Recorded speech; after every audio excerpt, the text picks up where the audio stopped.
2500万播放量算什么？2.5亿也早就有人做到了。但你知道吗？有一部剧热播期结束整整170天之后，单日播放量依然超过1000万。这不是刚上线的新剧，这是《藏海传》。而它最新的成绩单已经正式突破25亿次有效播放，这个数字放在整个2025年的古装剧市场里几乎没有对手。事情要从2025年5月18号说起。那天，肖战主演的古装剧《藏海传》登陆央视8套黄金档，同步在优酷独播。开播的速度有多快，业内人士都知道，一部剧能不能成为爆款，往往看首周。可《藏海传》的真正惊人之处，从来不是首周有多猛，而是它后劲有多足。大多数热播剧的命运，你们应该都见过。开播时全网刷屏，播完大结局，热度断崖式下滑，1个月之后就再也没人提起，这几乎是行业里公认的规律。你随便回想一下去年同期播出的几部大剧，是不是大部分都已经想不起片名了？可《藏海传》偏偏打破了这条规律，而且打破得相当彻底。值得一提的是，这已经不是肖战第一次交出这样的成绩单。从早年的《陈情令》到如今的《藏海传》，他几乎每一部作品都能在播出之后持续发酵，而不是靠首播的热搜维持存在感。这一次，《藏海传》更是把这种后劲发挥到了极致。我们先看一组核心数据，《藏海传》全网有效播放量在7月1号正式突破25亿。作为对比，同期一部很受关注的都市剧，播放量停在17.5亿左右，就再也没有明显增长，两者之间差了将近8个亿。这个数字本身已经足够亮眼，但真正值得深挖的不是总量，而是它背后的增长曲线。播出结束之后，也就是所谓的热播期后半年，这部剧居然又新增了4.4亿次播放，平均每一集还在持续增长，超过1100万次。更夸张的是，剧集完结整整170天之后，单日播放量依然稳定在1000万次以上。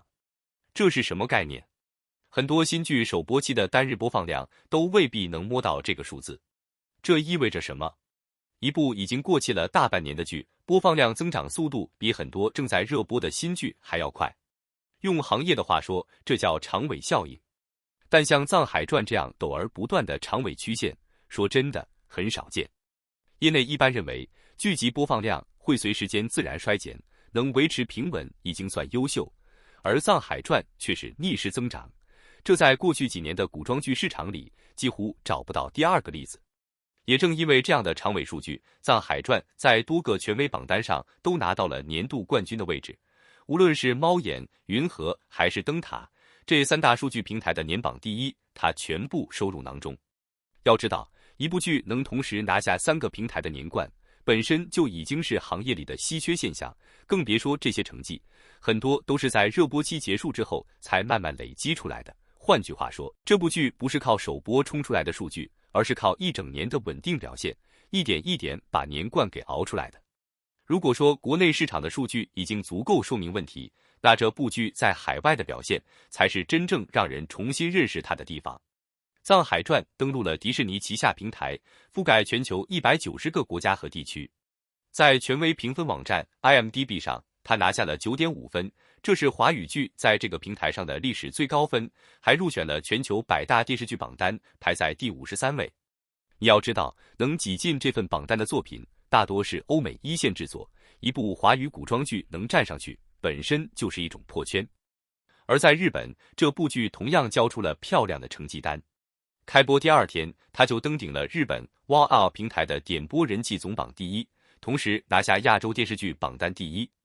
要知道，日本观众对海外剧集的接受度一向偏保守，能在这样挑剔的市场里做到这一点，靠的绝对不只是流量堆积，而是内容本身立得住。如果你也觉得一部剧能同时做到国内长尾稳定，海外市场破圈，这件事真的不简单，记得点个赞，让更多人看到这份数据。除了迪士尼这条线，《藏海传》其实还有另一个身份，它是目前少数同时被 Netflix 和迪士尼这2大对家平台买下全球播放权的华语剧集之一。首播时，它就已经同步登陆 Netflix 的国际版权体系，而将近1年之后，它又正式登陆了 Netflix Korea， 也就是韩国市场占有率最高的流媒体平台。这在华语剧出海的历史上都算得上是相当罕见的成绩。毕竟这两个平台在全球市场向来是竞争对手，很少见到同一部作品能同时被双方看中。而这一切的背后，还有一个容易被忽略的现象，就是观众的自发参与。播出期间，剧情解析、同人二创的相关内容一度达到日均10万条以上，观众不只是在看剧，更像是在参与一场集体创作。从人物关系到服饰纹样，从建筑细节到堪舆术语，网友们查古籍、做考据、拉时间线，把一部剧硬生生做成了一场全民智力游戏。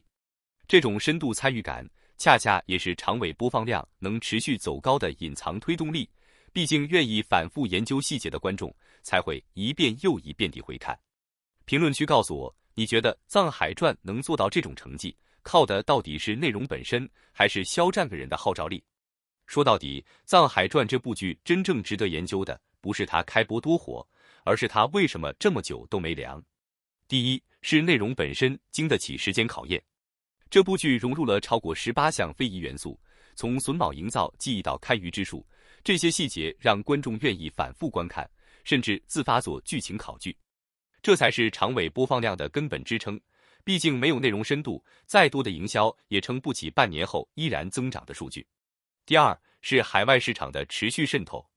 从迪士尼到 Netflix， 再到日本 Wow 榜首，这不是昙花一现的出海，而是跨越将近1年时间的持续输出。很多剧集出海就是首播刷一波存在感，能像《藏海传》这样1年后还在拿下新市场的屈指可数。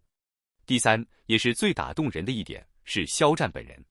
作为目前唯一同时被 Netflix 和迪士尼买下全球版权的中国演员，他用《藏海传》证明了，真正的顶流从来不是靠一时的热搜，而是靠作品本身撑得住时间的考验。从2025年5月开播，到2026年4月正式登陆 Netflix Korea， 这场跨越了将近1整年的长跑，肖战和《藏海传》赢得漂亮。一部剧真正的生命力，从来不是看它开播那一刻有多喧闹，而是看热度褪去之后，还有多少观众愿意反复回味，愿意主动推荐，愿意因为它而产生新的思考。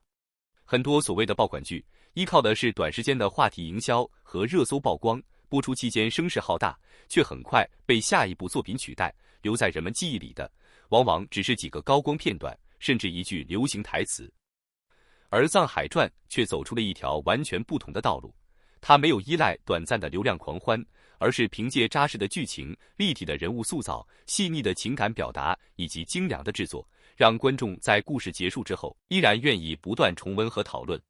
真正优秀的作品不会因为完结而停止发酵，反而会随着时间推移，让越来越多的人发现它、理解它、喜欢它。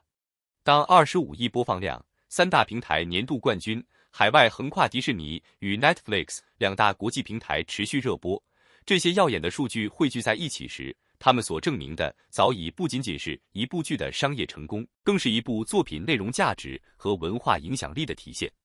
因为真正打动人心的，从来不是营销，而是故事。真正能够跨越语言、跨越文化、跨越时间的，也始终是优秀的内容本身。时间会淘汰所有短暂的热闹，却会把真正的经典留给观众。而《藏海传》正在用自己的成绩证明这一点。好了，今天的分享就到这里。如果你也看过《藏海传》，欢迎在评论区留下你的感受。你认为它最打动你的地方是什么？我们一起交流讨论。喜欢本期内容的话，别忘了点赞、关注。我们下期再见。